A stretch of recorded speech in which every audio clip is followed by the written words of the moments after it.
Bonjour à toutes et à tous, avec vous Kali, on va aujourd'hui sur le site d'Ishimoku Academy vous faire connaître la bonne nouvelle qui est l'apparition du multiframe Ishimoku sur PRT.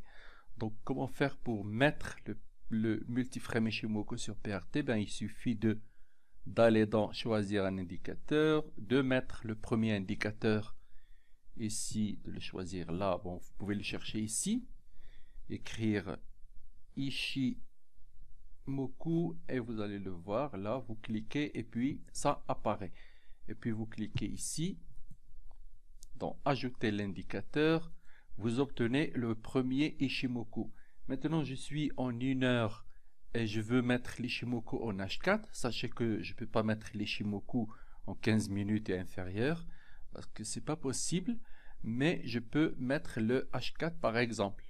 Donc j'ajoute un Ishimoku, voilà, et puis voilà, je clique dessus, ajouter, et puis utiliser une autre période, voilà, c'est une autre période supérieure, donc je vais ici, je mets le H4, et puis hop, j'ai mon multiframe Ishimoku, voilà, l'horaire avec le H4, mais je vais vous faire une petite démonstration. Voilà, j'ai mis la même chose là, j'ai mis vous voyez si j'ai le H4, mais ça c'est l'Ishimoku Daily. Donc voilà, j'ai changé les couleurs et tout pour que je vois les deux Ishimoku différemment. Voilà, le H4 il est là majoritairement en orange et le Daily en vert et bleu.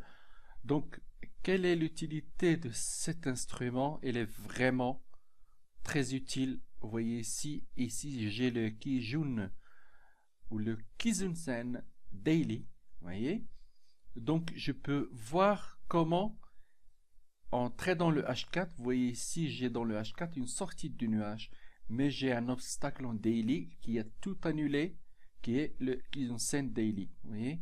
Et donc je peux voir les zones de retournement avec une précision bluffante. C'est vraiment extraordinaire. Vous voyez ici par exemple, j'ai une cassure du nuage, mais j'ai eu ici une anomalie de tendance sur le H4, mais surtout le Chico-Span Daily qui n'est pas sorti du nuage. Donc ce qui fait que l'euro USD a commencé à remonter. Donc là, vous pouvez vraiment trouver les pièges du marché facilement, visuellement, sans aucun problème.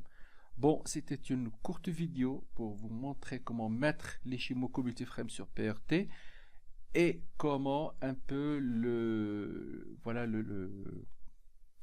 comment en tirer profit. Ça vous montre beaucoup de choses ici, il suffit de s'y habituer. Chose importante, ne jamais enlever les composants Ishimoku des autres, les petits timeframes, parce que ça risque de vous induire en erreur. Regardez cette information très importante ici, l'anomalie de tendance en H4, alors qu'on a la cassure de nuage en daily, et ça vous montre vraiment que le fait que le Chico Span ne soit pas sorti du nuage, c'est un signe que la tendance ne va pas continuer. Donc voilà, ça vous a permis d'éviter un piège, d'être stoppé en croyant que le nuage a été cassé, ça y est, il faut shorter, alors que non, ce n'est pas le cas et on est en train de le vivre maintenant. Bon, merci de votre visionnage. N'oubliez pas de liker et de commenter si vous avez des commentaires. Et visitez-moi sur ishimokuacademy.com.